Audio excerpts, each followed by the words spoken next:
សូមជម្រាបសួរលោកគ្រូអឌីសំណាងលោកគ្រូចាបាទជំរាបសួរបាទចាលោកគ្រូថ្ងៃនេះពេញនៅសាលាកវ៉ាន់យើងមានរៀបចំកម្មវិធីទទួលពានរង្វាន់សាលាមេត្រីភាពបរិស្ថាន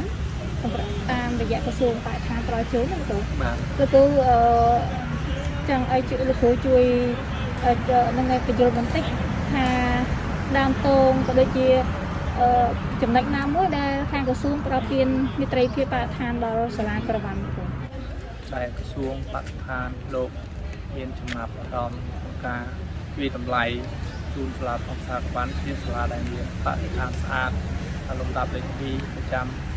នៃជាអ្នកកម្ពុជាក្នុងឆ្នាំ2021នេះគឺលោកផ្ដោតទៅលើការរៀបចំបរិស្ថានរបស់សាលារៀនបានល្អហើយនឹងការចូលរួមពីគ្រប់ភាគីពាក់ព័ន្ធនៅក្នុងសាលារៀនបាទគឺសាលាកវ៉ាន់មានប្រមាណថ្នាក់រៀនតាមានប្រមាណបន្ទប់ហ្នឹងបាទសូមជម្រាបដែរថាពេលបច្ចុប្បន្ននេះ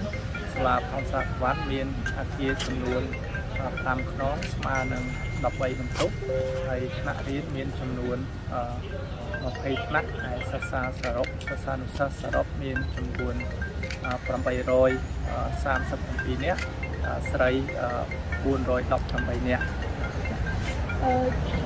សាលាទាំងមួយយើងចាប់ផ្ដើមរៀបចំ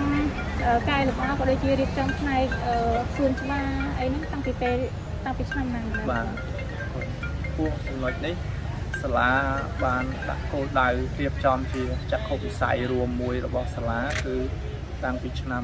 2014មកម្លេះបាទចក្ខុវិស័យរបស់សាលាធម្មសាក្រវ៉ាន់ជាសាលាមួយដែលមានការទទួលស្គាល់ទាំងគុណភាពសិក្សានិងសោភ័ណភាពសិក្សាពីគ្រប់បទដ្ឋានបាទចំណុចនេះហើយទើបយើងរៀបចំជាផែនការយុទ្ធសាស្ត្រផែនការសកម្មភាពក្នុងការអភិវឌ្ឍការងារបង្រៀននិងរៀនផងនិងរៀបចំការងារបរិស្ថានខាងក្រៅនេះផងបាទក្នុងការអប់រំនេះតើយើងបដិបដាកុមារលើស្អីខ្លះក្នុងការងារគ្រប់គ្រងថែរក្សាបរិស្ថានបាទក្នុងការងារអប់រំសិស្សានុសិស្សទៅលើការងារបរិស្ថានគឺយើងអប់រំសិស្សឲ្យយល់ដឹងអំពីការទុកដាក់សម្រាមបាទទីមួយគឺដំបូងគេគឺសាលាយើងដំបូងគឺចាប់ផ្ដើមឲ្យសិស្សទុកដាក់សម្រាមទៅតាមប្រភេទសម្រាមចេះបែងចែកសម្រាមបាទបន្តមកទៀតគឺយើងចាប់ផ្ដើមពីវត្តមកគឺសាលារៀនគឺ free plastic មានន័យថាសាលារៀនដែលមិននាំចូលនៅថង់ plastic ពីខាងក្រៅបាទហើយជាពិសេសទៅទៀតគឺយើងប្រើប្រាស់ឧបករណ៍បរិក្ខារនៅក្នុងសាលារៀនដែលពុំមាន plastic បាទនេះជាចំណុចដែលយើងដល់ข่าวរួមទៅដល់សិស្សានុសិស្សរបស់យើងលោកគ្រូសូមឲ្យសំណួរចុងក្រោយដែរលោកគ្រូដោយសារតែថ្ងៃនេះយើងទទួលបានពីរង្វាន់ចង់ឲ្យលោកគ្រូជួយបង្ហាញពីអារម្មណ៍ក្នុងយើងជាថ្នាក់ដឹកនាំមួយរូបណាលោកគ្រូក្នុងអ្នកដឹកនាំរៀបចំរហូតតតែមានបានទទួលពានមកដល់នេះលោកគ្រូមានអារម្មណ៍យ៉ាងម៉េចដែរលោកគ្រូបាទហើយក៏សូមអរគុណដែរ